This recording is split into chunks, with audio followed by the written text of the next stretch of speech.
उद्धरेत आत्मना आत्मानम। अपना उद्धार हमें स्वयं करना चाहिए। शरीर तभी ठीक रह सकता है जब हमारा मन ठीक है, मन स्वस्थ है। मेडिटेशन करना आसान नहीं हो पाता। जैसे मैं तो 10 मिनट बैठूं मैं बोर हो जाती हूँ, या मुझे कोई भी इंसान ज्यादा टाइम तक टिक नहीं पाता। मेडिटेशन स्टार्ट कैसे करें? जैसे आपको चाय बनानी आती है? आती है। क्या चाय बनाना मुश्किल है? नहीं, आने के बाद तो मुश्किल नहीं है। मुझे नहीं आती। कैसे पता करेंगे कि 7 चक्रास जो है एक्टिवेटेड हैं, जागृत है? जीवन में सब कुछ बिल्कुल ठीक है ना? तो ये चक्रास रीजनेबली काम कर रहे हैं, इसके इंडिकेटर है। सामाजिक सफलता हमने बना लिया है कि अगर किसी के पास पैसा है या उसके समाज में इज्जत है तो वो व्यक्ति समाज में जीवन में सफल है। आध्यात्मिक दृष्टिकोण ये है जिसके सातों चक्र संतुलित हैं, सातों चक्र अच्छे हैं, वो जीवन में सफल है, वो जीवन में अच्छी जिंदगी जी रहा है। बड़ी बड़ी बीमारियां हैं, कैंसर, ये सब, तो क्या ये सब भी चीजें ऐसी हैं कि जो 7 चक्रास से जुड़ी हैं, जिनको ठीक रखने से इस तरीके की बड़ी बीमारियां ठीक हो सकती हैं? ऊर्जा विज्ञान में, चक्र विज्ञान में कोई बीमारी बड़ी नहीं है। कैंसर को भी, कैंसर जैसी बीमारियों को भी जिनको बड़ी मानते हैं उनको भी बहुत आसानी से हील कर सकते हैं। अनुलोम विलोम प्राणायाम का नया नाम आया है cardiac coherence breathing. As a doctor आप क्या सजेस्ट करते हैं? नॉनवेज नहीं खाना चाहिए? बिल्कुल भी नहीं खाना चाहिए। मैं अपने पेशेंट्स को नॉनवेज से जब शिफ्ट करता हूँ तो उससे भी बहुत लोगों की बीमारियां ठीक होने लग जाती हैं। लेकिन हमारे हिंदू धर्म में कहते हैं कि लहसुन प्याज भी नहीं खाना चाहिए, लेकिन हम वहीं मेडिकल साइंस में जाए तो वहाँ बोलते हैं कि लहसुन प्याज अच्छा है। साइंस अपने आपको अपग्रेड कर रहा है। जो आध्यात्मिक साइंस है, स्पिरिचुअल नॉलेज है, वो ज़्यादा एडवांस है। नमस्कार, मैं नेहा राजपूत आप सभी का स्वागत करती हूँ धर्मा लाइफ पर। आजकल दो ही चीजें बहुत ज्यादा चर्चा में हैं, एक तो धर्म और दूसरा सेहत। लोग अपने हेल्थ को लेकर बहुत ज्यादा जागरूक हो चुके हैं। अपने हेल्थ को ठीक करने के लिए बहुत सारी जो है तरीके अपनाते हैं, अपने लाइफस्टाइल में चेंजेस लेकर आते हैं। कुछ भी हो जाता है ना तो डर जाते हैं कि हेल्थ ठीक रहे। और दूसरा, धर्म को लेकर भी बहुत सेंसिटिव है, आए दिन धर्म को लेकर चर्चा होती है। अगर मैं आपको कहूँ कि हमारे साथ आज स्टूडियो में एक ऐसा इंसान मौजूद है जो धर्म और आपकी सेहत को जोड़कर आपको बहुत सारी अच्छी जानकारियां दे सकता है, जी हाँ, भगवत गीता। हमारे साथ एक ऐसे शख्स जो है मौजूद हैं आज स्टूडियो में, जो भगवत गीता से कैसे अपने हेल्थ को ठीक करना है ये आपको बताएंगे। इसके लिए सबसे पहले तो स्वागत करते हैं हम डॉक्टर एस रंजन का, जो है स्पिरिचुअल डॉक्टर। जी हाँ, स्पिरिचुअल डॉक्टर। सर, आपका स्वागत है धर्मा लाइफ पर। नमस्कार जी। नमस्कार। तो सबसे पहले तो आपसे मैं ये जानना चाहूंगी कि स्पिरिचुअल डॉक्टर ये क्या कॉन्सेप्ट है? हाँ, देखिए, मैं मूल रूप से स्पिरिचुअल पर्सन हूँ बचपन से, और स्पिरिचुअलिटी को जब मैंने जाना उसके बाद मैं डॉक्टर बना। तो स्पिरिचुअलिटी लोगों के जीवन में, सामाजिक जीवन में काफ़ी कम है, और वो जितना आए उतनी ज़िंदगी बेहतर हो सकती है। तो मैं हेल्थ को और स्पिरिचुअलिटी को कंबाइन करता हूँ। तो MBBS डॉक्टर होने के साथ साथ मैं स्पिरिचुअल डॉक्टर भी हूँ। ओके, तो मैंने आपके बारे में जितना जाना है कि आप भगवत गीता को जोड़ते हैं। भगवत गीता में आप बताते हैं कि भगवत गीता में वैसी बहुत सारी चीजें हैं जो आपकी सेहत को ठीक कर सकती हैं।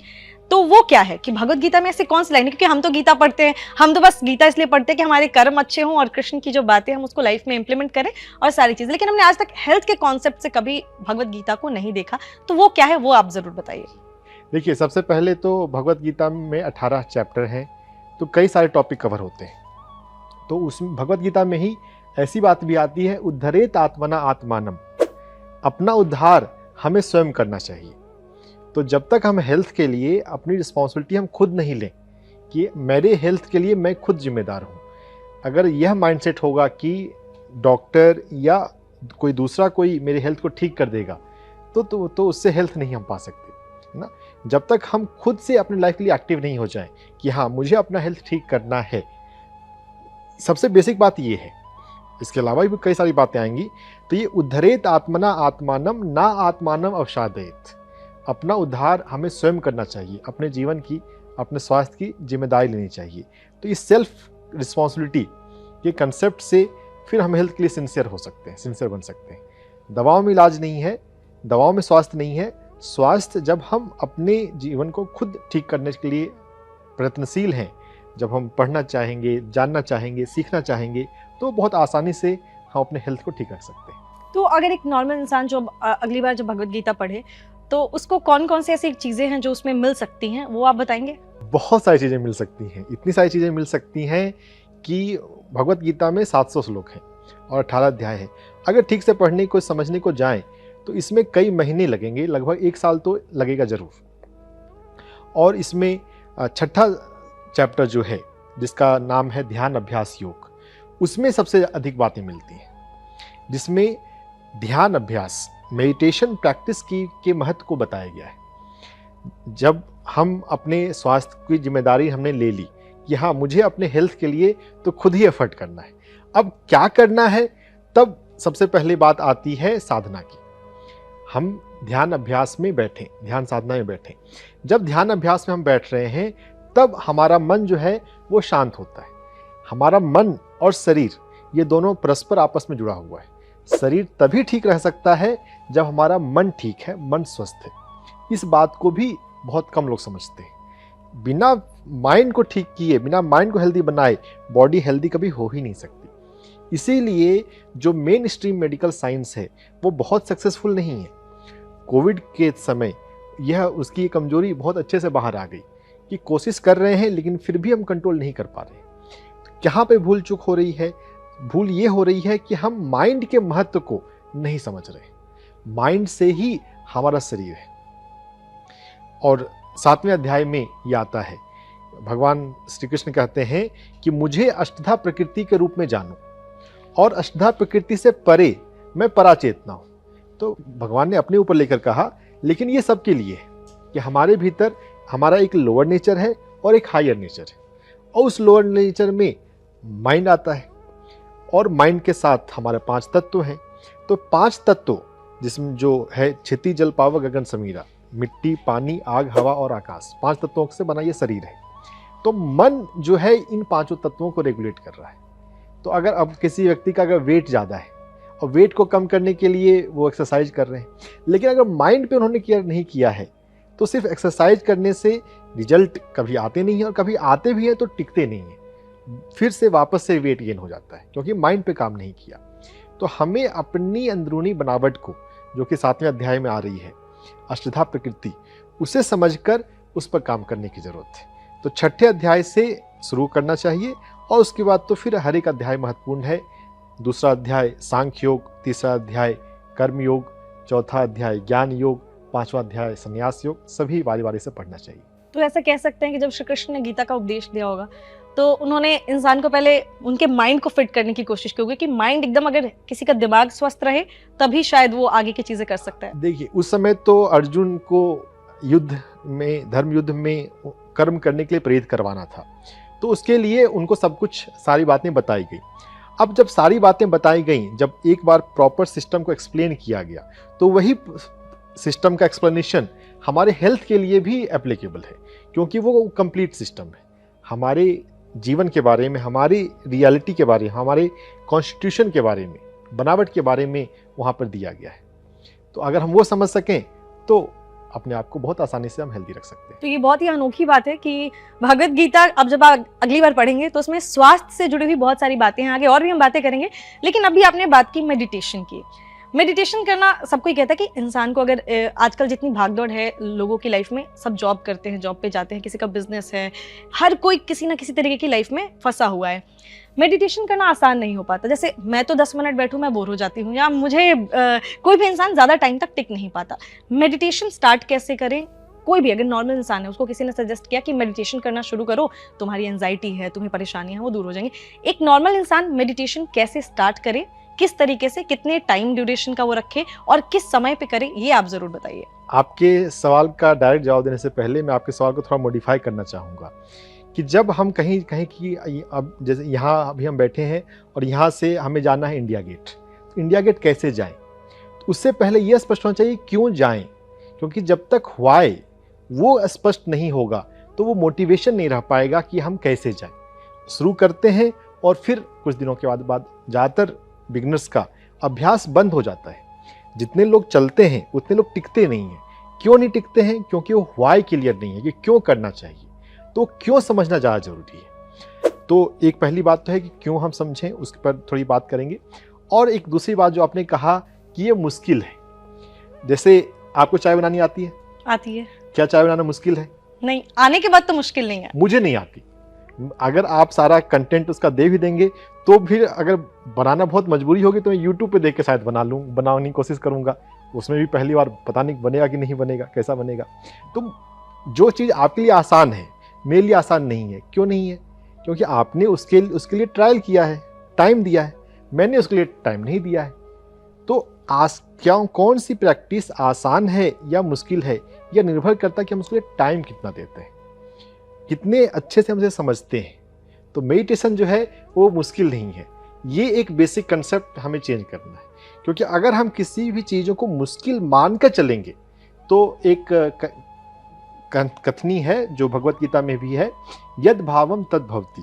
जैसा हम मान लेते हैं, जैसा हम सोच लेते हैं, वैसा होने लग जाता है। पॉपुलर वर्जन में अंग्रेजी भाषा ज़्यादा चलती है, तो as a man thinks, James Allen का कोटेशन है, जैसा इंसान सोचता है वैसा होने लग जाता है। अगर किसी ने ये सोच लिया कि मेडिटेशन तो डिफ़िकल्ट है, तो जब प्रैक्टिस कर भी रहा है, अगर मेडिटेशन उसका नहीं होता तो डिस्करेज जल्दी हो जाएगा। यह सोच के करें मेडिटेशन तो बहुत डिफ़िकल्ट है, मुझसे हो नहीं रहा है। तो हमें पहले इस इनकरेक्ट कंसेप्ट को छोड़ने की ज़रूरत है। मेडिटेशन डिफिकल्ट नहीं है। ठीक है, अगर चलो मान लिया मेडिटेशन डिफिकल्ट नहीं है, तो फिर इसको स्टार्ट करना है किसी इंसान को। जैसे कोई कहता है सुबह सुबह उठकर आपको करना चाहिए, लेकिन अगर किसी के पास टाइम नहीं है तो क्या वो रात को नहीं कर सकता? मतलब मेडिटेशन का कोई फिक्स टाइमिंग है? मेडिटेशन की कोई फिक्स टाइमिंग नहीं है। मेडिटेशन जो है वो हमें अपने आप में स्थिर होने की कला है। भगवत गीता के ही मैं श्लोक को कोट करूंगा। 6ठे अध्याय में 12वां श्लोक ही आता है, स्थिरम आसनम आत्मना। सबसे पहले हमारे आसन से, बॉडी पोस्चर से शुरुआत होती है। हमें अपने बॉडी पोस्चर को रिलैक्स होकर बैठना सबसे ज़्यादा इंपॉर्टेंट है। जब तक हमने अपने बॉडी पोस्चर को, आसन को जब तक स्थिर नहीं किया, तब तक हमारा मन पर हम काम करने जाएं, ध्यान लगाने जाएं, वहीं पर भूल चूक हो जाती है। तो पहले हमें स्थिर होकर बैठना आना चाहिए। तो जब भी हम बैठें, हम पहले कुछ सेकंड के लिए अपने देख लें कि क्या मैं आराम से बैठा हूँ। तभी कोई काम करना हो, पहले हम आराम से बैठेंगे। अगर हम कभी भी किसी व्यक्ति से हम बातचीत कर रहे हैं तो हम बोलते हैं पहले आराम से बैठिए। कोई घर में आता है तो पहले आप आराम से बैठें, बी कंफर्टेबल। क्योंकि जब तक व्यक्ति कंफर्टेबल नहीं होगा तब तक उसका कंसंट्रेशन लगेगा नहीं, फोकस होगा नहीं। तो बैठना सबसे पहला इंपॉर्टेंट बात है। बात बहुत सिंपल सी लगती है, लेकिन इस सिंपल सी बेसिक बात में ही भूल चूक हो गई तो फिर आगे दिक्कत आती है। अगर हम आराम से बैठे नहीं हैं तो ध्यान अगर लगा भी तो बॉडी पोस्चर कंफर्टेबल नहीं होने की वजह से ध्यान टूट जाता है। तो जो सांप सीढ़ी के जो खेल होता है उससे मैं एग्जांपल देता हूँ कि अगर आप आगे चले भी गए तो सांप ने काटा और फिर से आप नीचे गिर जाते हैं। अगर आपके बॉडी पोस्चर ठीक नहीं है तो ध्यान अगर आपका लग भी गया तो आपका फिर से वो डिस्टर्ब हो जाता है। तो ध्यान लगाना इंपॉर्टेंट है और ध्यान लगे रहना इंपॉर्टेंट है। तो इस तरह से हमें बेसिक बातों को समझना है। मतलब अगर आप मेडिटेशन स्टार्ट करें तो पहले आपको अपना पोस्चर ठीक करना है, आपको सही तरीके से बैठना है। चलिए, और फिर ये सुबह शाम वाला कोई कॉन्सेप्ट है कि कुछ लोग बोलते हैं खाना खाने के बाद मेडिटेशन नहीं कर सकते, ये सब कुछ है? ऐसा कुछ नहीं है। तो ये खाना खाने के बाद क्यों मना किया गया है? क्योंकि दुनिया में ज़्यादातर लोग ओवर ईटिंग करते हैं, ज़्यादातर लोग, है ना। क्यों ओवर ईटिंग करते हैं, अब उसके पीछे अलग अलग रीज़न है। तो अगर ओवर ईटिंग होती है तो भोजन के बाद नींद आती है। अगर भोजन के बाद नींद आ रही है, इसका मतलब है कि भोजन जरूरत से ज़्यादा किया गया है। तो चूंकि नींद आती है और मेडिटेशन में तो हमें होश बढ़ाना है, हमें जागृत रहना, अलर्ट रहना है।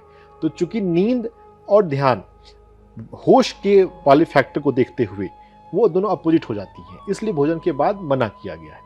अगर कोई व्यक्ति डिसिप्लिन से भोजन करता है, इतना भोजन करता है कि उसे नींद नहीं आ रही थी, ओवर ईटिंग नहीं करता है, तो व्यक्ति भोजन के बाद भी रिलैक्सेशन कर सकता है। और ध्यान से मिलती जुलती एक योग में अभ्यास है योग निद्रा।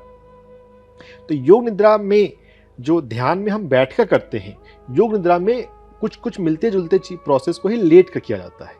तो योग निद्रा, भोजन के बाद योग निद्रा का अभ्यास किया जा सकता है। यानी मेडिटेशन लेट कर भी हो सकता है? हाँ, जो मेडिटेशन के अगर हम कंपोनेंट को समझें तो मेडिटेशन में 2 कंपोनेंट है, स्थिरम आसनम आत्मना, यानी कि स्थिर होना, relaxation is the first component.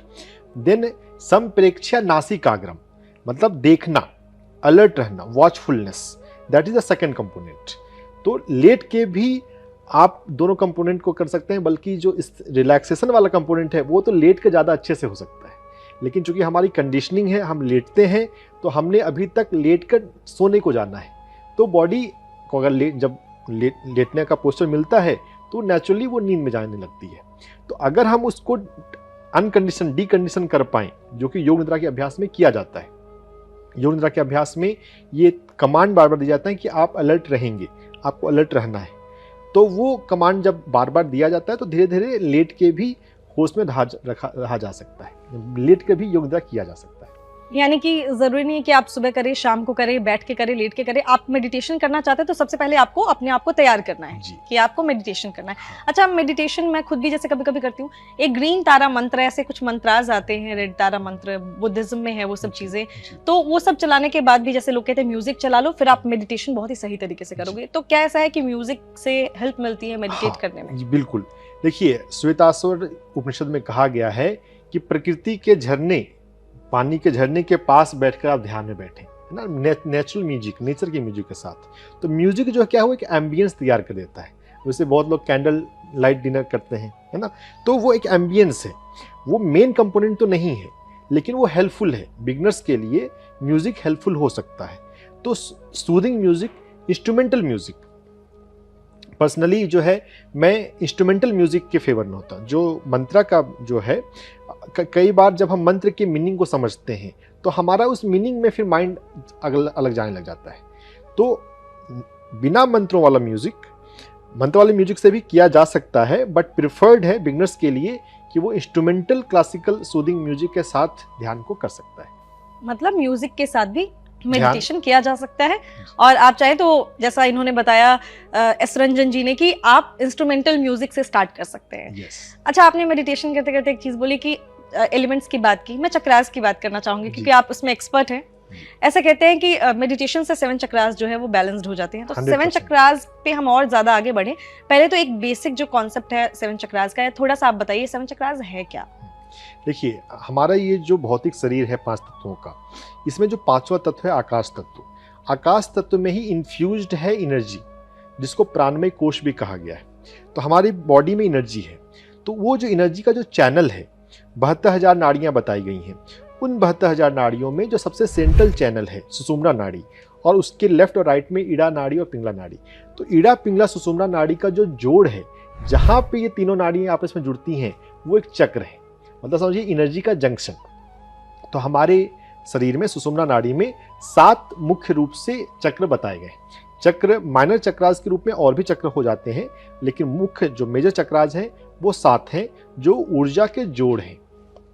तो हमारी बॉडी का हर एक फंक्शन, हर एक मेटाबॉलिज्म फंक्शन, डाइजेशन हो, हार्मोन का बनना हो, भूख का लगना हो, नींद का आना हो, ये सभी इन चक्रास के द्वारा रेगुलेटेड होते हैं। कुछ लोग कहते हैं कि 9 चक्रास हैं। हाँ, कि एक ऊपर भी है, एक नीचे भी है, ये है सर 9 चक्रास होते हैं? तो प्रैक्टिकली 7 मेजर चक्रास हैं और वही सिग्निफिकेंट है। यानी कि अगर हम ऐसा देखें तो 7 चक्रास जो है वो बॉडी में है और वो सबसे ज्यादा जो है मेन है जी।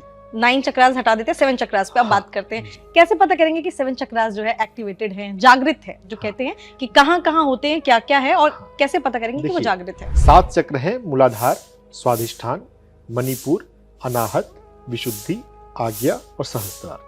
तो अगर हमारी लाइफ अगर चल रही है प्रॉपर, जीवन में सब कुछ बिल्कुल ठीक है ना, तो ये चक्रास रीजनेबली काम कर रहे हैं, इसका इंडिकेटर है। अगर कोई भी प्रॉब्लम है, हेल्थ प्रॉब्लम है, फाइनेंशियल प्रॉब्लम है, रिलेशनशिप प्रॉब्लम है, कोर्ट का इशू है, कहीं भी कुछ भी गड़बड़ है, तो कोई ना कोई चक्रा, 1 चक्रा या 2 चक्रा या कभी कभी 3 चक्रास प्रॉपर काम नहीं कर रहे हैं, तो वो उससे इंडिकेटर से समझ में आ सकता है। अच्छा, मतलब कैसे जानेंगे ये? हाँ, देखिए 5 तत्व हैं, क्षिति, जल, पावक, गगन, समीरा, मिट्टी, पानी, आग, हवा और आकाश। तो वो उस सीक्वेंस में हम इसको समझ सकते हैं। तो सबसे पहला चक्र जो है मूलाधार चक्र, वो पृथ्वी तत्व से जुड़ा हुआ है, अर्थ एलिमेंट। उससे ऊपर है स्वाधिष्ठान चक्र, तो वो वाटर एलिमेंट से जुड़ा हुआ है। हमारी बॉडी में वाटर क्या है, ब्लड है और यूरिन है। तो स्वाधिष्ठान चक्र ब्लड, यूरिन और उसके जो ऑर्गन उसके फंक्शन से रिलेटेड हैं, किडनी है, हार्ट है, उनको रेगुलेट करता है, आर्टरीज है, वेन है। फिर हम मणिपुर चक्र पे जाएंगे तो अग्नि तत्व आ जाएगा। अग्नि तत्व फायर, तो कहते हैं डायसन के जठराग्नि, अमाशय स्टमक की जो ऊर्जा होती है उसको जठराग्नि बोलते हैं। तो अगर डायसन अच्छा है तो यानी कि सोलर प्लेक्सस, मणिपुर चक्र जो है वो अच्छा काम कर रहा है। अगर किसी का डाइजेस्टिव सिस्टम डिस्टर्ब्ड है तो उसका एक कारण हो सकता है कि मणिपुर चक्र डिस्टर्ब्ड है। मणिपुर चक्र हो गया। फिर हृदय चक्र, अनाहत चक्र, तो हृदय जो है वो प्रेम का स्थान है। तो हमारी लाइफ में जो हमारे रिलेशनशिप्स हैं, फ्रेंडशिप है, हमारा जो सोशल कनेक्शन है, अगर वो सभी हेल्दी और हार्मोनियस हैं तो रीजनेबली हार्ट चक्र अच्छा काम कर रहा है। जिस व्यक्ति का हार्ट चक्र अच्छा होगा वो ज़्यादा दूसरों के लोगों का प्रिय होगा, और उसको ज़्यादा लोग पसंद करेंगे। तो हार्ट चक्र है। तो यहाँ पर आ गया वायु तत्व। हार्ट चक्र से ऊपर गए तो विशुद्धि चक्र, तो यहाँ पर आ गया आकाश तत्व। आकाश तत्व में क्या है? ध्वनि है। तो हम जब बोलते हैं तो विशुद्धि चक्र का उपयोग होता है। तो अब जो व्यक्ति एक्सप्रेस अपने आप को नहीं कर पाता, वो सोच रहा है कि मैं बोलूं लेकिन बोल नहीं पाता, तो क्या है? उसका विशुद्धि चक्र जो है वो प्रॉपर काम नहीं कर रहा है, उसमें कुछ ब्लॉकेज है। इसलिए थायराइड की जो प्रॉब्लम है वो विशुद्धि चक्र के ठीक से काम नहीं करने की वजह से है। तो एक मिनट में आपको बस बीच में थोड़ा सा रोकूंगी। थायराइड की बात की आपने, तो अगर जैसे किसी को थायराइड है तो इट मींस कि वो बोल नहीं पा रहा है या अपनी फीलिंग्स, वो जिसको भी थायराइड है, वो हर इंसान जिसको भी थायराइड है वो अपनी फीलिंग्स को एक्सप्रेस नहीं कर पाएगा। ओके। मन में बात आती कि मैं कहूं, लेकिन सामने वाला व्यक्ति क्या सोचेगा, क्या कहेगा, ये सोचने में रह जाता है, टाइम निकल जाता है और अपनी बात को मन में दबा के रह जाता है। तो वो थायराइड का प्रॉब्लम है जो चक्रा से कनेक्टेड है। विशुद्धि तक तो हम पहुंच गए थे, आगे की बात करते हैं। तो विशुद्धि चक्र है, विशुद्धि चक्र से ऊपर आज्ञा चक्र है। अब आज्ञा चक्र और सहस्त्रार ये आध्यात्मिकता से जुड़े हो गए हैं, क्योंकि नीचे 5 तत्व हो गए, मिट्टी, पानी, आग, हवा, आकाश। अब ये जो है ये नॉन फिजिकल चक्रास है, मतलब यहाँ पर कोई फिजिकल एलिमेंट नहीं है।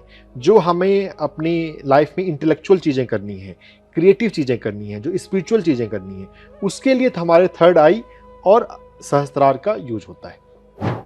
तो थर्ड आई जो हमारा विल पावर है, संकल्प शक्ति, वो हमारे थर्ड आई से काफ़ी हद तक आती है। जो बेसिक लेवल का एक कॉन्फिडेंस है वो मणिपुर चक्र से भी है, क्योंकि यहाँ पे फायर है। तो विल पावर, कॉन्फिडेंस में इसका भी रोल है और इसका भी रोल है, लेकिन ज़्यादा थर्ड आई का रोल है। फिर सहस्त्रार जो है ये इसका कनेक्शन जो कॉस्मोस है उससे हमारा जुड़ाव है। तो जब हम कहते हैं कि हम धार्मिक हैं या आध्यात्मिक हैं, तो जो सर्वव्यापी जो दिव्य शक्ति है उससे जो कनेक्शन है। अब कुछ लोग आस्तिक होते हैं, कुछ लोग नास्तिक भी होते हैं। आस्तिकता में भी लोगों की आस्तिकता अलग अलग होती है। कुछ लोग हैं कि हमेशा याद करते हैं भगवान को, कुछ लोग हैं कभी कभी याद करते हैं। तो ये जो कनेक्शन है वो निर्भर कर रहा है सहस्त्रार से। जितना सहस्त्रार विकसित है उतना वो एट्यून रहेगा डिविनिटी से, और उसको जो है वो बात समझ में आने लग जाएगी। अब जैसे अगर कोई व्यक्ति भगवत गीता पढ़े और भगवत गीता को पढ़ते हुए चिंतन मनन करता जा रहा है, तो उसके आध्यात्मिक चक्रास जो है वो विकसित होने लग जाएंगे। धीरे धीरे उसको जीवन के रहस्य समझ में आने लग जाएंगे। ये जीवन क्या है, ये जीवन क्यों है, ये जन्म और मरण क्यों होता है, यह सब बातें भी हैं भगवत गीता में। 8वें अध्याय अक्षर ब्रह्म योग में मृत्यु के समय किस प्रकार हमें अपना भाव रखना चाहिए ताकि हमारे की आगे की जर्नी अच्छी हो, वह बातें भी आती हैं। तो ये आध्यात्मिक चक्र सहस्त्रार से कनेक्टेड है। तो ये सब चीजें अगर आपके साथ हो रही हैं तो इट मींस एक्टिवेटेड है। अगर एक्टिवेटेड नहीं है किसी का, जैसे आपने बोला हार्ट चक्र, चलो किसी को अगर इमोशंस जो है, फीलिंग्स, रिलेशनशिप्स, ये सबसे ब्लॉक्ड है, उनका हार्ट चक्र ब्लॉक्ड है या कोई भी चक्र ब्लॉक्ड है, तो उसको एक्टिवेट करने के लिए 7 चक्रास को क्या करना चाहिए? कई सारे उपाय हैं दुनिया में। मंत्रा वाले मेथड ज़्यादा पॉपुलर है, तो जो पॉपुलर है ही उस पर ज़्यादा मैं बात नहीं करना चाहता हूँ। जो थोड़े से कम पॉपुलर है, जैसे यहाँ पर हम साधना की, मेडिटेशन की बात कर रहे हैं, तो म्यूजिक मेडिटेशन ही सबसे एक ईजी उपाय है। और प्रकृति में बहुत हीलिंग पावर है।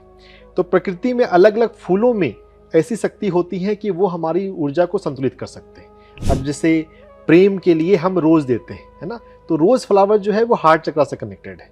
तो अगर रोज फ्लावर हमें मिल जाए, तो रोज फ्लावर के पास बैठकर अगर हम ध्यान साधना में बैठते हैं, तो उससे हमारा हृदय चक्र जो है वो संतुलित होने लग जाएगा। म्यूजिक मेडिटेशन कर सकते हैं। संगीत में 7 नोट्स हैं, सारे गामा पाधानी सा, और चक्र भी 7 है। तो जहाँ पे भी ऐसा कोरिलेशन होता है वो बाय चांस नहीं होता। तो एक एक नोट्स एक एक चक्रा से कनेक्टेड है। तो राग भैरव, राग दुर्गा, ऐसे कुछ राग हैं जिनको सुनने से या गाने से हमारा हृदय चक्र जो है वो संतुलित होने लग जाता है। तो YouTube पे बहुत सारे सभी के म्यूजिक मिल सकते हैं, जिनके पास समय हो वो संगीत सीख भी सकते हैं। तो वैसे पार्टिकुलर म्यूजिक के साथ ध्यान साधना में बैठने से हमारा हृदय चक्र जो है वो संतुलित होने लग जाता है। तो हम फ्लावर मेडिटेशन से संतुलित कर सकते हैं, हम म्यूजिक मेडिटेशन से संतुलित कर सकते हैं, हम रंगों से संतुलित कर सकते हैं। हर एक चक्र का एक एक रंग है। जो इंद्रधनुष में 7 रंग है विव ग्योर, वैसा ही इसका रंग है। सबसे मूलाधार चक्र जो सबसे पहला चक्र है उसका लाल आ जाता है।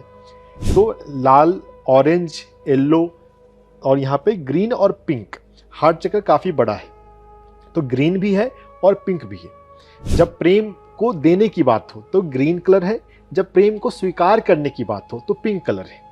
तो ग्रीन कलर का यूज करके, पिंक कलर का यूज करके हृदय चक्र को संतुलित किया जा सकता है। तो अब जिस व्यक्ति को ये सब इशू हैं, अब जिनको प्रेम स्वीकार करने की दिक्कत है, वो स्वीकार नहीं कर पाते, तो उन्हें पिंक कलर के फ्लावर्स, जो भी ऐसे फ्लावर्स जो पिंक कलर के हैं वो लगाने चाहिए। पिंक कलर के ऑब्जेक्ट्स रखने चाहिए, पिंक कलर को अधिक देखना चाहिए, पिंक कलर के साथ मेडिटेट करें, उसको देखते रहें। तो अगर रंग को देखते भी रहें तो उससे भी हमारे भीतर ऊर्जा जो है बदलती है। इसको शायद कलर थेरेपी भी बोलते हैं। हाँ। ये कलर थेरेपी के बारे में थोड़ा तो सुना है, और जी। मैं चाहूंगी कि आप कलर थेरेपी के बारे में थोड़ा और बताएं, क्योंकि कलर से बहुत सारी चीजें लाइफ में चेंज होती हैं। अभी आपने इतनी अच्छी अच्छी बातें बताई, तो कलर थेरेपी के बारे में भी थोड़ा आप जरूर बताइए। देखिए, हर एक कलर हमारे भीतर कोई ना कोई सी पार्टिकुलर एनर्जी को एक्टिवेट करता है। तो जो हमें सूदिंग कलर लगता है, तो अगर हम अपने आप से अट्यून्ड हैं, अपने आप से मतलब हम अपनी अंदर की आवाज़ को सुनते हैं, फील करते हैं, तो जब भी कोई कलर का कहीं भी किसी चीज़ का सिलेक्शन करना हो तो हम अपनी पसंद को प्रायोरिटी दें। हम बहुत बार दूसरों से पूछते हैं कि बताओ कौन सा कलर अच्छा लग रहा है, तो उसके चक्रा के लिए जो सुटेबल कलर है उसको वो कलर अच्छे लग रहे हैं। तो हमें अपनी पसंद को महत्व देना चाहिए। तो इसको एक अलग ढंग से ये भी कहा जाता है कि हम अपनी अंतरात्मा की आवाज़ सुने। भगवद गीता में यह भी बात आई है कि अगर हम अपनी अंतरात्मा की आवाज़ सुनते हैं तो हम जीवन में सही राह पे होते हैं, धर्म की राह पे होते हैं। भगवद गीता में धर्म की बात की गई है। धर्मा यानी कि जो कॉस्मिक ड्यूटी, कॉस्मिक रोल है, इस ब्रह्मांड जो है बहुत सिस्टमेटिक है, ये रैंडम नहीं है। उस ब्रह्मांड में हमारा एक पार्टिकुलर रोल है, उसको धर्म कहा गया है। तो जब हम अपनी अंतरात्मा की आवाज़ को सुनेंगे तो हम अपने आप धर्मा पे प्रॉपर बने रहेंगे, चलते रहेंगे। तो अंतरात्मा की आवाज़ को सुनने की जरूरत है। तो जब भी कभी भी कुछ भी शॉपिंग करने जा रहे हैं, कुछ खरीदने जा रहे हैं, तो टेक टाइम, कभी जल्दबाजी में नहीं करनी चाहिए खरीदारी। जो कलर आपको पसंद है उस कलर को आप, अगर आप किसी भी कलर को 2 मिनट 5 मिनट देख रहे हैं तो आपको एक सुकून की भावना आ रही है या नहीं आ रही है। अगर सुकून की भावना आ रही है तो ये कलर आपके लिए ठीक है। तो एक इजी तरीका तो ये है। और अगर हम चक्रा के कलर को अगर याद रख सकें विवयोर, लाल, orange, yellow, green and pink, sky blue, indigo, violet, तो जिस चक्र पर काम करना है, अगर हमने समझ लिया कि किस चक्र के फंक्शन क्या है। अब जो पहला चक्र है वो पृथ्वी तत्व है। अगर पृथ्वी तत्व गड़बड़ है, अगर वेट का इशू है तो पृथ्वी तत्व गड़बड़ है। अगर वाटर का, यूरिन का या ब्लड का कोई इशू है, क्रिएटिविटी का इशू है, सेक्सुअलिटी का इशू है, तो स्वाधिष्ठान चक्र गड़बड़ है। तो उसके लिए फिर ऑरेंज कलर। मणिपुर चक्र फायर एलिमेंट है, तो अगर डायसन का इशू है या विल पावर का इशू है, कोई व्यक्ति लाइफ में आगे बढ़ना ही नहीं चाहता, उसको वो बहुत पैसिव हो गया है, तो उसकी लाइफ में फायर की कमी हो गई है, इसीलिए उसका काम में इंटरेस्ट नहीं लगता। तो बहुत बार डिप्रेशन के इशू में, जिसमें व्यक्ति काम नहीं करता, तो उसमें भी मणिपुर चक्र का रोल हो सकता है। तो ऐसे व्यक्तियों को येलो कलर के कपड़े पहनने से हेल्प हो सकता है। घर में येलो कलर की चीज़ें होंगी, येलो कलर के फ्लावर को देखेंगे तो उससे वो संतुलित हो सकते हैं। Heart chakra green and pink. तो ग्रीन तो नेचर में तो इतना कुछ ग्रीन है, हम हरे पेड़ पौधों को देखें, उनके साथ टाइम स्पेंड करें। पिंक कलर की चीज़ों को देखें, उनके साथ ध्यान करें। तो पिंक फ्लावर मिल जाएंगे, बहुत सारे हैं, तो उनके साथ ध्यान करेंगे तो उनकी उपस्थिति में तो उनकी ऊर्जा हमारे हृदय चक्र को संतुलित करेगी। विशुद्धि चक्र आकाश तत्व, तो स्काई ब्लू कलर, तो पूरा आसमान ही उस कलर का है। तो आसमान को देखते हुए समय बिताना चाहिए। हम अलग अलग आसन और प्राणायाम भी कर सकते हैं। डिफरेंट एक्सरसाइज हैं जिनसे पार्टिकुलर चक्रास पे इफेक्ट पड़ता है। अब जैसे रस्सी कूद हम करते हैं, तो रस्सी कूद जब करते हैं और जब हमारी एड़ी जमीन को छूती है तो वो हमारी रूट चक्रा को हिट करती है। तो रूट चक्रा को एक्टिवेट करने का एक तरीका है जंपिंग एक्सरसाइज, रस्सी कूद जैसे एक्सरसाइज करना। स्वाधिष्ठान चक्र है वो जल तत्व है। तो जल तत्व यानी कि जब अगर आप स्विमिंग करें या आप जितना पानी से नज़दीक जाएंगे उतना आपके भीतर जल तत्व जो अच्छा हो सकता है। अगर स्वाधिष्ठान चक्र ठीक करना है तो पानी को देखना चाहिए कि हाँ क्या पानी जितना पीना चाहिए उतना पानी हम पी रहे हैं। मणिपुर चक्र है फायर है, तो नेचर में फायर का सबसे बड़ा है सूरज। हमें सूरज के सामने 15 मिनट समय बिताना चाहिए। अगर डाइजेशन का इशू है, अगर हमें लाइफ में एक्टिव होना है, अगर कोई किसी व्यक्ति को ऐसा लग रहा है कि वो व्यक्ति लाइफ में थोड़ा स्लो हो गया है, जैसे आलसी लोगों के लिए भी, तो उन लोगों के लिए सूर्य प्रकाश में जाकर 15 मिनट से आधे घंटे बैठना बहुत हेल्पफुल हो सकता है। सूर्य प्रकाश में बैठकर ध्यान कर सकते हैं या सिंपल वॉकिंग कर सकते हैं। अनाहत चक्र है वायु तत्व है, तो प्राणायाम, कोई भी प्राणायाम करेंगे तो उससे हृदय चक्र हमारा अच्छा होगा ही। तो सबसे आसान प्राणायाम है अनुलोम विलोम, वो बहुत ही आसानी से यूट्यूब से भी देख के लोग सीख सकते हैं, कर सकते हैं।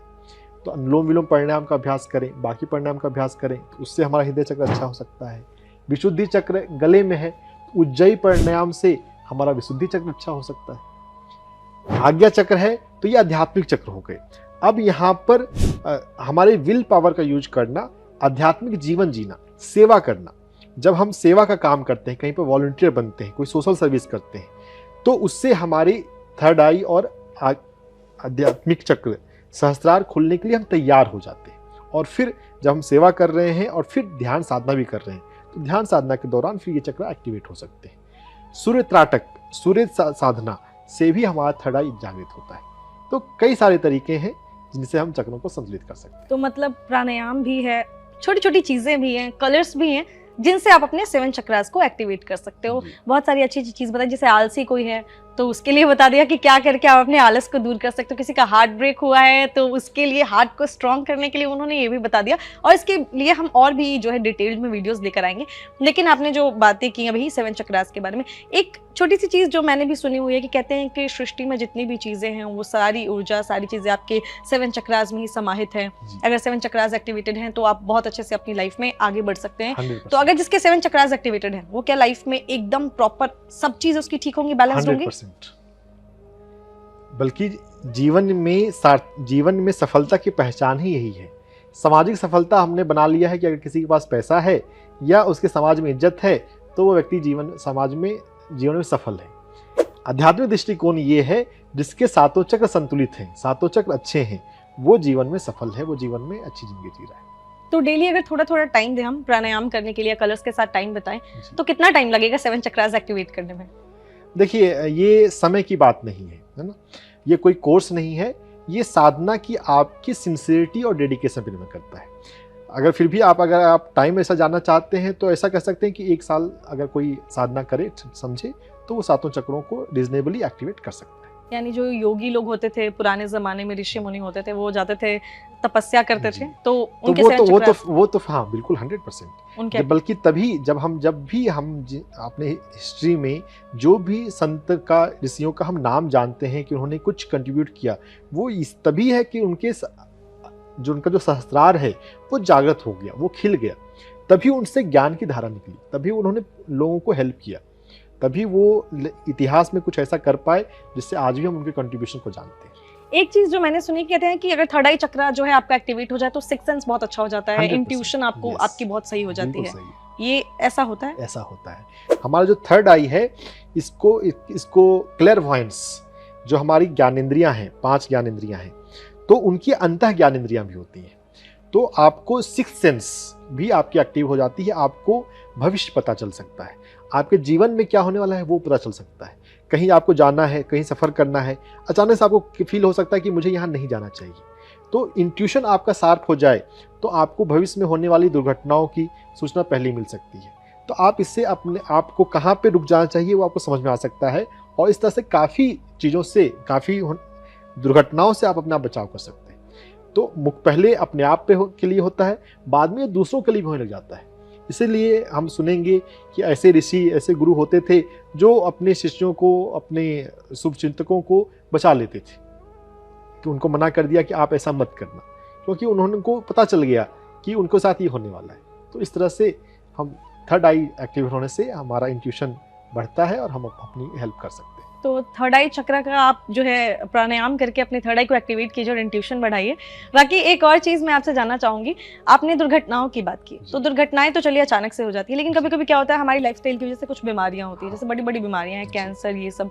तो क्या ये सब भी चीज़ें ऐसी हैं कि जो 7 चक्रार से जुड़ी हैं, जिनको ठीक रखने से इस तरीके की बड़ी बीमारियां ठीक हो सकती हैं? देखिए, जब हम ऊर्जा की और चक्रों की बात करते हैं तो कोई बीमारी बड़ी नहीं है। ये तो कुछ लोगों को बात हैरानी लगेगी, ऊर्जा विज्ञान में, चक्र विज्ञान में कोई बीमारी बड़ी नहीं है। कैंसर जैसी बीमारियों को भी, जिनको बड़ी मानते हैं, उनको भी बहुत आसानी से हील कर सकते हैं। अब जैसे हर एक चक्र में, हर एक बीमारी में किसी 1 या 2 या 3 चक्रों का रोल होता है। अब जैसे कैंसर में हृदय चक्र, हार्ट चक्र और रूट चक्र, इन दोनों का इन्वॉल्वमेंट सबसे ज़्यादा होता है। तो अगर हार्ट चक्र को हम ठीक कर लें, अगर हम प्यार देना और लेना सीख जाए, तो कैंसर को आसानी से ठीक किया जा सकता है। और ऐसा हुआ भी है कई सारे ऐसे एग्जाम्पल हैं जब व्यक्ति को समझ में आया कि उसे कैंसर हुआ है, और फिर अगर उसने अपने जीवन जीने के ढंग को बदला, अगर उसने प्यार करने को बढ़ाया या सेवा करने के रास्ते पर चले गए, तो उससे उनकी जो बीमारी है वो ठीक हो गई है। तो हृदय चक्र पे सबसे ज़्यादा काम करना चाहिए, और हृदय चक्र के बाद मूलाधार चक्र, रूट चक्र, क्योंकि मूलाधार चक्र में पृथ्वी तत्व है, और पृथ्वी तत्व से हम पृथ्वी से जुड़े हैं।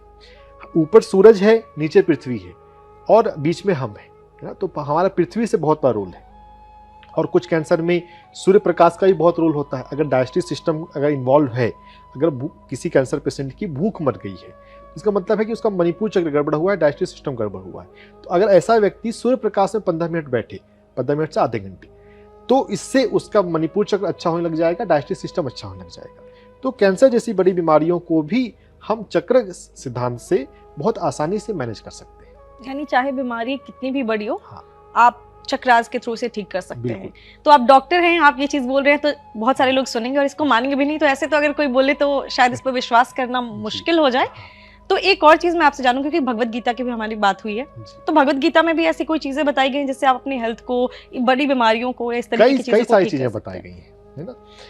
मैंने एक तो बात कही, उद्धरेत आत्मना आत्मानम ना आत्माना अवसादेत। अपने जीवन की जिम्मेदारी हम खुद लें, अपने जीवन पे खुद काम करें, हम दूसरों का इंतजार ना करें कि कोई दूसरा हेल्प करेगा, क्योंकि इसी माइंडसेट की वजह से बहुत लोग पीछे रह जाते हैं, और फिर कंप्लेन और ब्लेम का चलता है कि दूसरों ने हेल्प नहीं किया। हमें दूसरों से हेल्प मांगना नहीं चाहिए, अपनी हेल्प खुद करना चाहिए। और ऐसा भी हम सुनते हैं, जो इंसान अपनी हेल्प खुद करता है, भगवान भी उसकी हेल्प करते हैं। तो खुद की हेल्प करने के साथ साथ इसमें बहुत सारी बातें आई हैं। साधना की एक बात बताता हूँ, उसमें आता है, चौथे अध्याय में आता है, प्राणान प्राणेषु जुह्यति। प्राण में प्राण का हवन, जो सुषुम्ना नाड़ी है, ये भी प्राण ऊर्जा का चैनल है। इस प्राण सुषुम्ना प्राण की चैनल में जब हम ध्यान साधना में बैठते हैं, तब महाप्राण का, विश्व प्राण का हवन होता है, यानी कि कॉस्मिक एनर्जी इसमें उतरने लग जाती है। जब साधना में हम बैठेंगे तो थोड़ी सी साधना के नियमित अभ्यास से बहुत सारे साधकों को फील होता है कि उनके चक्रास में एनर्जी आ रही है, और चक्रास जो है वो ज़्यादा चार्ज हो रहे हैं। तो हम कॉस्मिक एनर्जी यानी कि विश्व प्राण, महाप्राण से अपने सुषुम्ना प्राण को जागृत करके, एक्टिवेट करके हम अपने हेल्थ को अच्छा कर सकते हैं। भगवद गीता में कई सारी बातें आई हैं जो स्वास्थ्य से रिलेटेड है। ये तो भगवत गीता में एक चीज और मैं आपसे जानना चाहूंगी, जैसे अभी जो हम बातें कर रहे हैं, बहुत सारे लोग जो है वो डिप्रेशन में होते हैं। डिप्रेशन में है अगर कोई इंसान, क्योंकि ये आजकल बहुत ही नॉर्मल हो गया, छोटे से बच्चे से लेकर आप देखेंगे ओल्ड एज तक किसी ना किसी को डिप्रेशन है, एंजाइटी अटैक्स आते हैं, पैनिक अटैक्स आते हैं। बहुत सारे लोग अभी ये देख भी रहे होंगे। तो मैं चाहती हूँ कि आप उनके लिए कुछ ऐसा बताओ जो उनको हेल्प करे। जी देखिए, डिप्रेशन में 3 चक्र का इन्वॉल्वमेंट होता है। मणिपुर चक्र का और हृदय चक्र का तो हमेशा होता है, बहुत बार मूलाधार चक्र का भी होता है। तो मणिपुर चक्र का इन्वॉल्वमेंट है, तो फायर डिस्टर्ब्ड है, तो फायर को संतुलित करने के लिए सूर्य प्रकाश में जाना चाहिए। सनलाइट में जाएं, सनलाइट में बैठें या सनलाइट में वॉकिंग करें। तो डिप्रेशन के पेशेंट के लिए सबसे हेल्पफुल, सबसे इजी वे जो है वो वॉकिंग करना है, और प्रेफरेबली सूर्य प्रकाश में, जब धूप आई हुई हो उस समय वॉकिंग करें। अगर हम अपने वॉकिंग के रूटीन को शामिल कर लेते हैं तो इससे डिप्रेशन काफ़ी हद तक कंट्रोल होने लग जाएगा।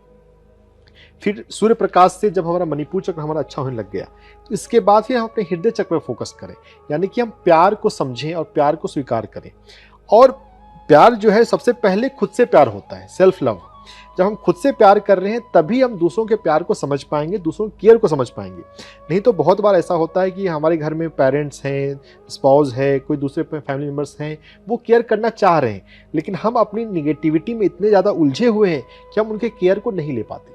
तो सेल्फ लव, खुद से प्यार करने की ज़रूरत है। तो हृदय चक्र जब ठीक रहेगा, और हृदय चक्र की साधना के लिए मैंने रोज फ्लावर के साथ ध्यान करने की बात बताई, या राग दुर्गा, राग भैरव, ऐसे संगीत के साथ ध्यान में बैठने की बात करी।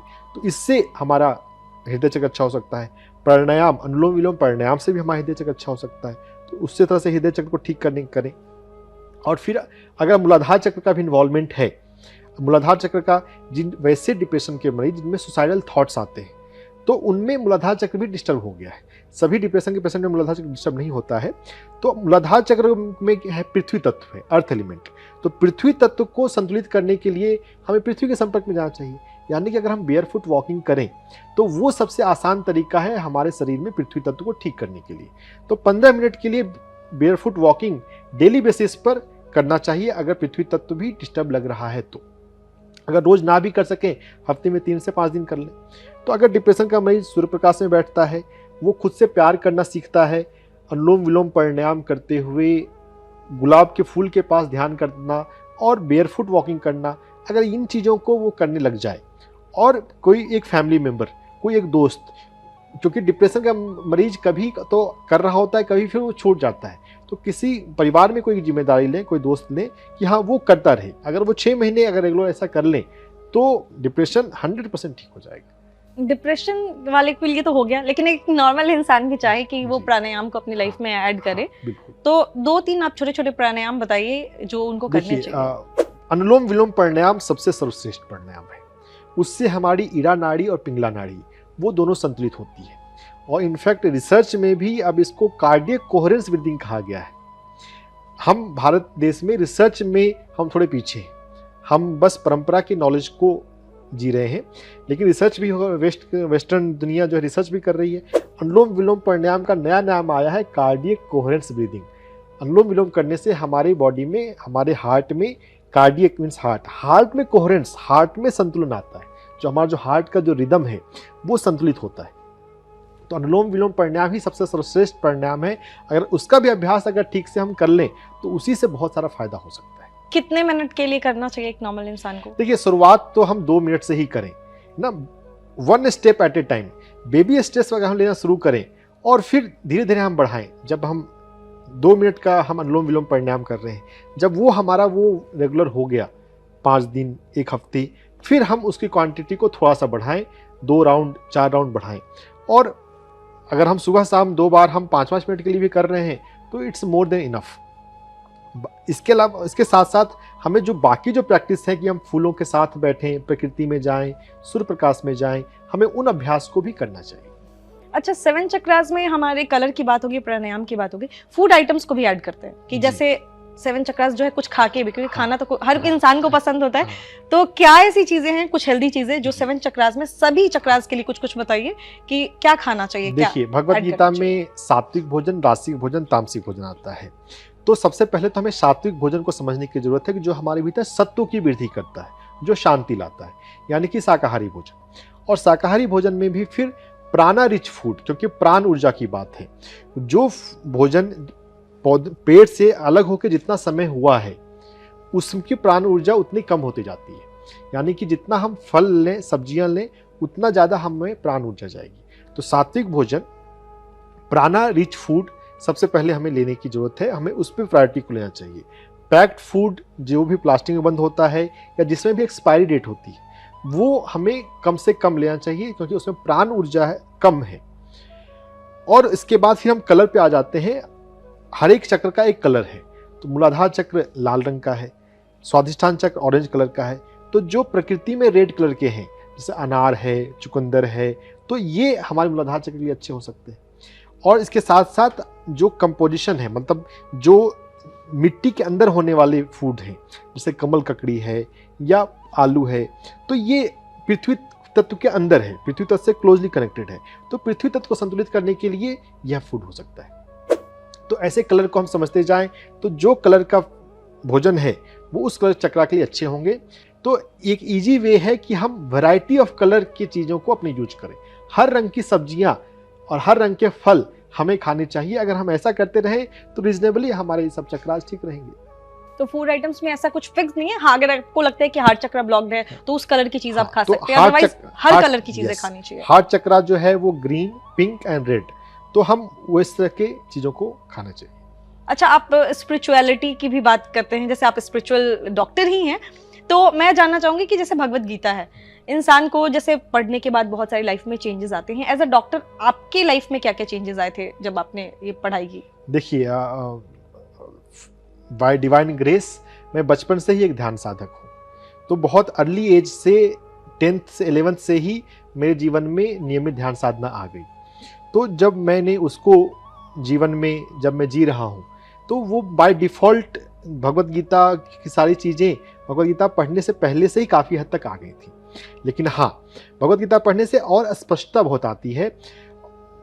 निद्रा के बारे में भगवत गीता में कहता है 2 अध्याय में, या निशा सर्वभूतानाम तस्याम जागति संयम, कि ऐसी अवस्था आती है जब सोते हुए भी व्यक्ति जो है निद्रा के प्रति भी जागृत होता है। ये एक उच्च साधना की अवस्था है। तो वो मुझे तो रिकॉल करता रहता है कि हाँ, साधना की उस अवस्था तक पहुंचना चाहिए जिस पर मैं अभी पूरी तरह से नहीं पहुंचा हूं। लेकिन हाँ, इससे एक लक्ष्य मिल गया कि साधना आपकी ऐसी होनी चाहिए कि कॉन्शियस स्लीप, कॉन्शियस ड्रीमिंग, और न्यू एज में इसको ल्यूसिड ड्रीमिंग कहा जाता है कि आप सपने के दौरान पता हो आपको कि सपना चल रहा है। इंसेप्शन मूवी आई थी जिसमें सपनों के दौरान वो कुछ होता है, अलग अलग एक्टिविटीज़ करते हैं। तो वो काफ़ी हद तक वो हमारे स्क्रिप्चर के अनुसार वो बात सच्ची है कि हाँ, ऐसा भी हो सकता है, सपनों के दौरान भी हम जाग सकते हैं कि सपना चल रहा है। तो ये साधना की को एक डायरेक्शन मुझे मिला है भगवत गीता के इससे। जैसे लोग कहते हैं, ज़्यादातर लोग कहते हैं कि जैसे जो धार्मिक है, धर्म में कुछ जैसे चीज़ें बोलते हैं कि नॉनवेज नहीं खाना चाहिए, तो लोग कहते हैं इलॉजिकल बातें हैं।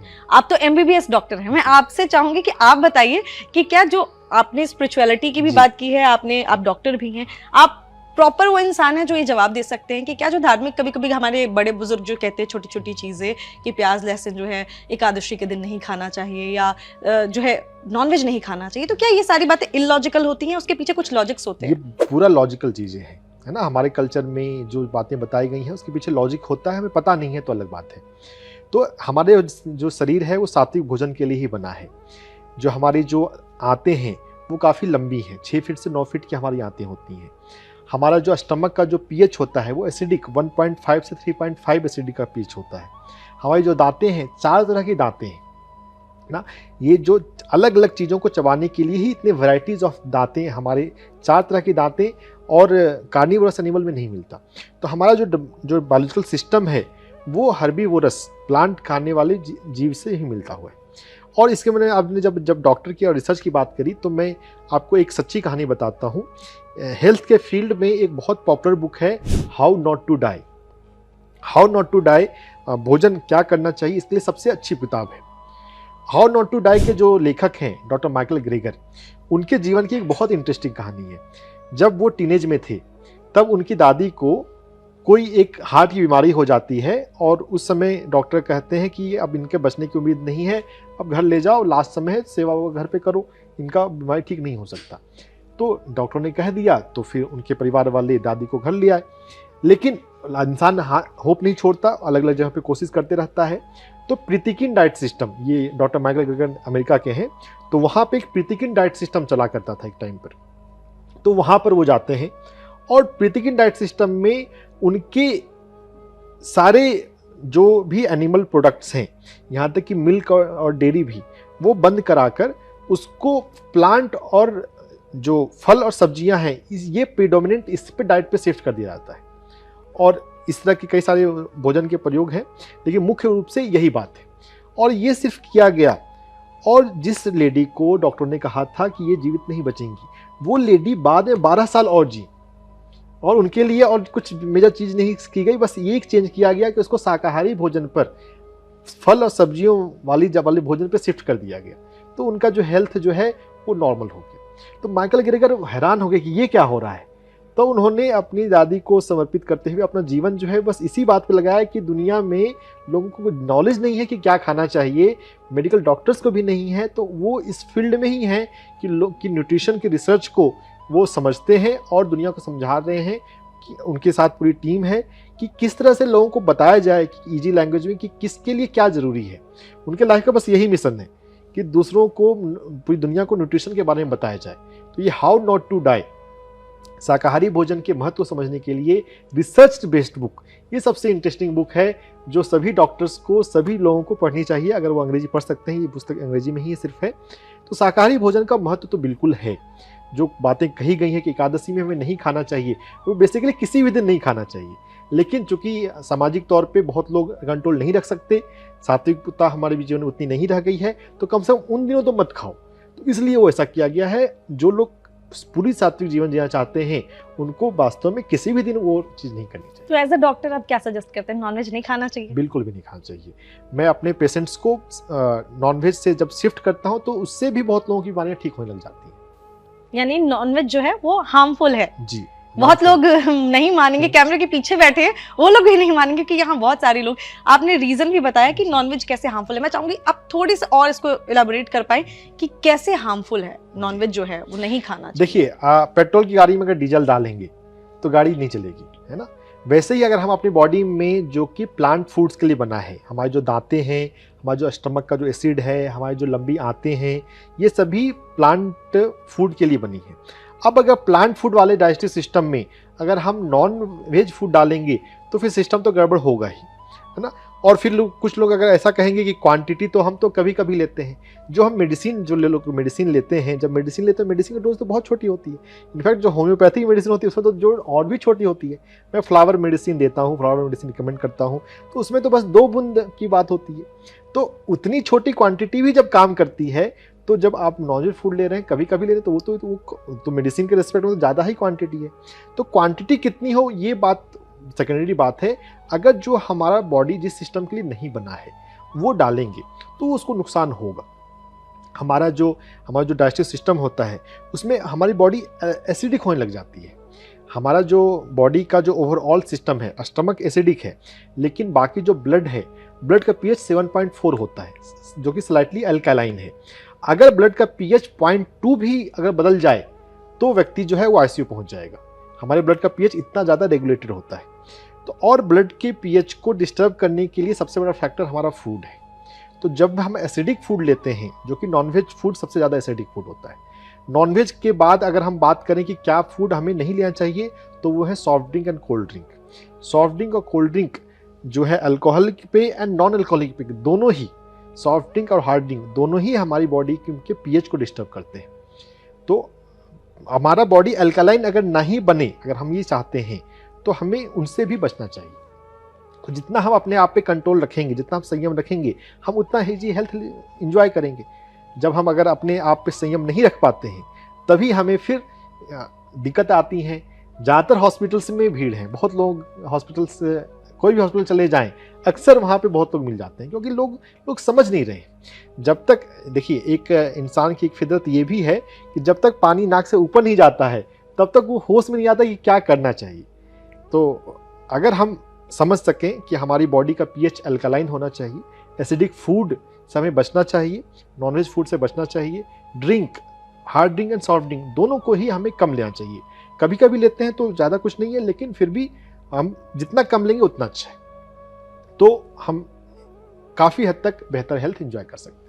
आपने ड्रिंक की बात की, उससे मैं जुड़ा एक सवाल बाद में पूछूंगी, लेकिन ये जो आपने बोला नॉनवेज नहीं खाना चाहिए, इससे क्या क्या जो है चीज़ें होती हैं लाइफ में, बीमारियां हो सकती हैं, किस तरीके से आपकी हेल्थ जो है वो खराब हो सकती है, ये आपने बता दिया।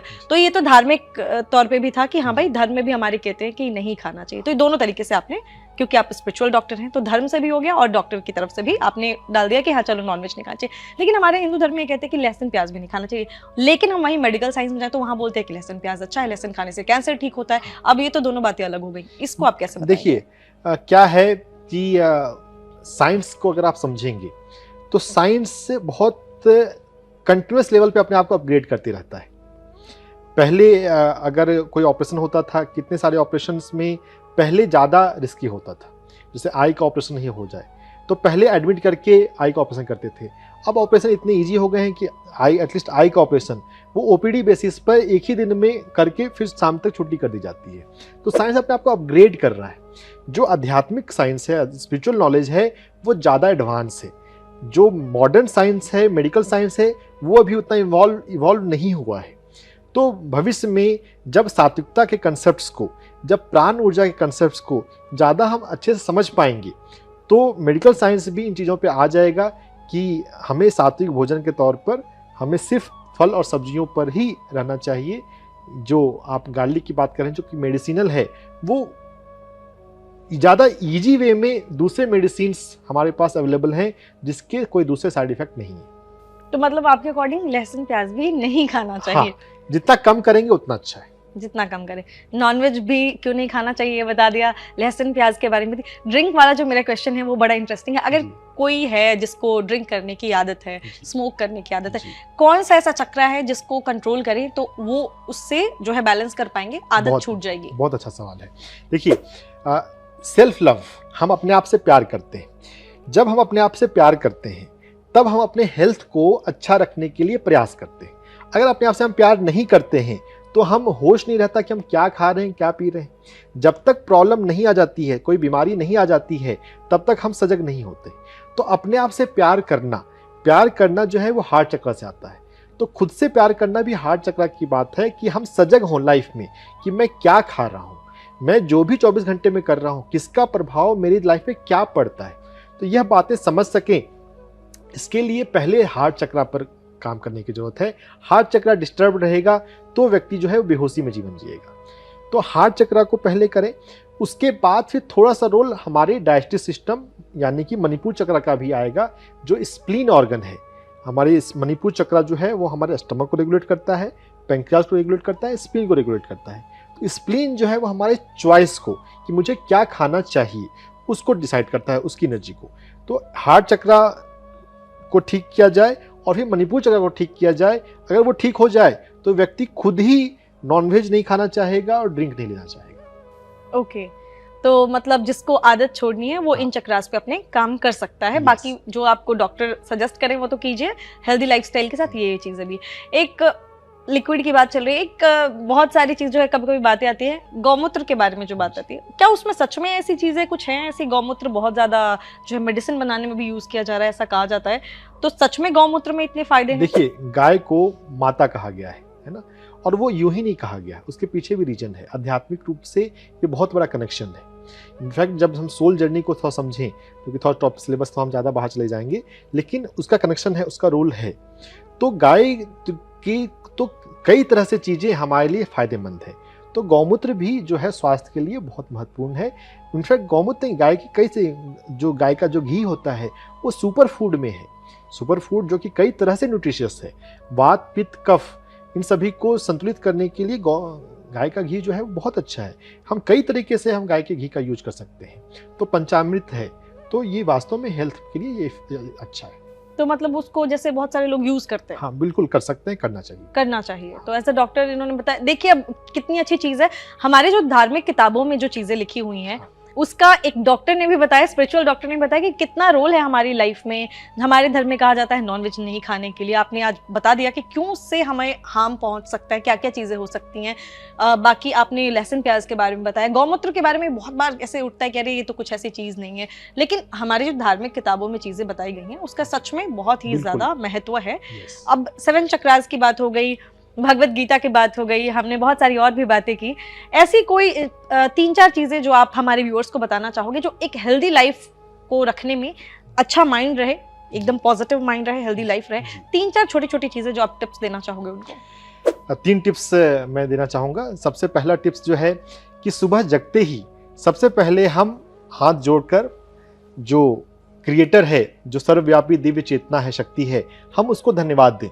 बहुत लोग हैं जिनके पास, हम लाइफ में बहुत बार कंप्लेन करते हैं कि मेरी लाइफ में ये नहीं है, वो नहीं है। अगर हम देखेंगे तो बहुत सारे लोग ऐसे हैं जिनके पास जितनी चीज़ें आपसे हैं उससे भी बहुत कम चीज़ें हैं। तो हमें लाइफ में एक एटीट्यूड, ग्रैटिट्यूड का पालना चाहिए। तो सुबह जगते ही सबसे पहले हमें धन्यवाद देना चाहिए, क्योंकि अगर हम धन्यवाद से शुरुआत करते हैं तो इससे काफ़ी हमारा माइंडसेट जो है पॉजिटिव रहेगा। और जब हमने ग्रैटिट्यूड पे किया, ग्रैटिट्यूड भी एक पेमेंट है ना, हमने उस ग्रैटिट्यूड जब अदा किया तो उसकी वजह से हम जो है वो अधिक पात्र बन जाते हैं जो हम अपने जीवन में चाहते हैं वो पाने की। तो हमारी प्रार्थना जो है वो ज़्यादा वैल्यूबल बन जाती है अगर हम ग्रैटिट्यूड के बाद लाते हैं। तो अगर मैं आपको अप्रिसिएट करूं और अप्रिसिएट करने के बाद मैं आपसे कुछ हेल्प मांगूं तो मेरी हेल्प मिलने की संभावना बढ़ जाती है। तो वैसे ही धन्यवाद देने के बाद जो जीवन में हम बदलाव चाहते हैं, और जो बदलाव भी चाहते हैं ना, हम मैटेरियलिस्टिक चीज़ों को चाहते हैं, उससे ज़्यादा हमें अपने पर्सनालिटी में, हमारे अपने व्यक्तित्व में, गुण में क्या चेंज लाने की ज़रूरत है वो थोड़ा समझते हुए कि क्या मुझे शांत होना है, या क्या मुझे बोलना सीखना है, या क्या मुझे अधिक एक्टिव होना है, या क्या मुझे अपने कौन से चक्र को संतुलित करना है, उसके लिए हमें प्रार्थना करनी चाहिए। जब हम प्रार्थना करते हैं और सही ढंग से प्रार्थना करते हैं, सही ढंग से प्रार्थना यानी कि ग्रैटिट्यूड के बाद प्रार्थना, शांत मन से प्रार्थना, और शांत मन से प्रार्थना करने के लिए सुबह के जगने के 15 मिनट के अंदर, आधे घंटे के अंदर प्रार्थना कर लेनी चाहिए। तब आप उन चीज़ों को पाने के ज़्यादा पात्र हो जाते हैं। और जो दिव्य शक्ति है, सर्वव्यापी दिव्य चेतना जो है, वो आपको मार्गदर्शन करने लग जाती है। हमें मार्गदर्शन दिया जा रहा होता है, लेकिन हम अपनी चिंताओं में, अपनी निगेटिविटी में इतने उलझे हुए हैं कि हम उसे रिसीव नहीं कर पाते। तो जब हम शांत मन से जब हम प्रार्थना करेंगे तो हम लेने के लिए ज़्यादा ओपन होंगे, अपने व्यक्तित्व में बदलाव लाने के लिए। जैसे सिंपल से एक प्रार्थना कर सकते हैं कि मैं आज का दिन मेरा पूरा शांत रहे, आज मेरा मन पूरा शांत रहे। अगर हम ऐसी प्रार्थना कर लें तो इससे हम काफ़ी हद तक हमारे जीवन में शांति आ सकती है। तो हमें सुबह जगते ही प्रार्थना करनी चाहिए, ये पहला टिप है। उसके बाद मैं दूसरा टिप देना चाहूँगा कि हमें गहरी सांसें लेना चाहिए। हम अपने लंग्स का, अपने फेफड़े की पूरी शक्ति का यूज नहीं करते हैं, हम बहुत सैलो ब्रीदिंग करते हैं। तो हम सर में एक छोटे बच्चे को देखें, छोटा बच्चा जब सो रहा होता है, सोते हुए ऑब्जर्व करना ज़्यादा ईजी है, नहीं तो वो 24 घंटे वो गहरी सांसें ही लेता है, उसके पेट से सांसें चल रही होती हैं। इसीलिए छोटे बच्चे से ज़्यादा इनर्जेटिक होते हैं। छोटे बच्चे खेलते हैं, दौड़ते हैं, वो कभी थकते नहीं हैं, बहुत कम थकते हैं वो। क्यों ऐसा होता है? क्योंकि वो गहरी सांसें ले रहे होते हैं। हम गहरी सांसें लेना भूल गए, तो हमें एक्टिवली गहरी सांसें लेना चाहिए। तो प्राणायाम का अभ्यास करते हैं तो एक अच्छा हो जाएगा। अगर प्राणायाम का अभ्यास नहीं भी करते हैं तो हम कॉन्शियसली डीप ब्रीदिंग कर लें। और जिन लोगों को गुस्सा आता है उन लोगों के लिए तो यह भी और भी फायदेमंद हो सकता है। जब भी कभी किसी बात से इरिटेशन हुआ, स्ट्रेस आया, तो हम गहरी सांसें बस ले लें। बस गहरी सांसें लेने का मतलब है कि हमारी जो नाभि है, पेट है, वो थोड़ा सा हिलना चाहिए। अगर पेट हिल रहा है, चल रहा है, तो इसका मतलब कि सांसें गहरी हैं। तो हम खुद से एक्टिवली ब्रीदिंग कर सकते हैं। और सांसों को अगर हम मुंह से छोड़ें तो ये हमारे वैगस नर्व को एक्टिवेट करता है और हमारी बॉडी रिलैक्स होती है। ऐसा सिर्फ 5 बार कर लें जब भी किसी भी बात से हम परेशान हो।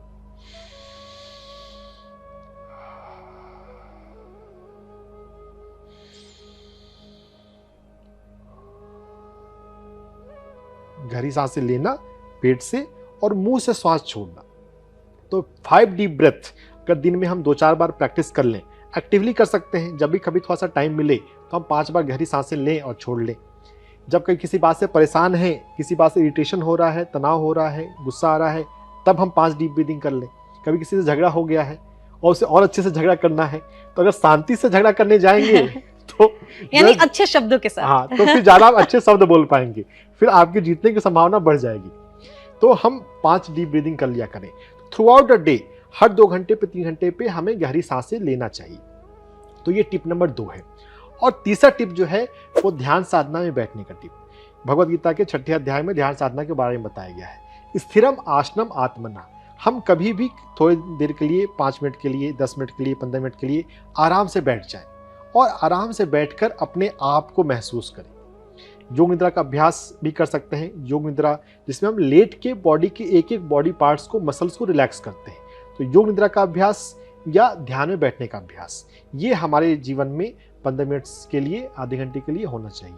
तो ये 3 टिप, सुबह में प्रार्थना, गहरी सांसें लेना और ध्यान साधना में बैठना, अगर ये 3 चीज भी अगर हम अपनाएं तो लाइफ बहुत अच्छी हो सकती है। तो बहुत ही आसान टिप है, इसमें तो कुछ इंसान का बस थोड़े थोड़े समय की जरूरत है।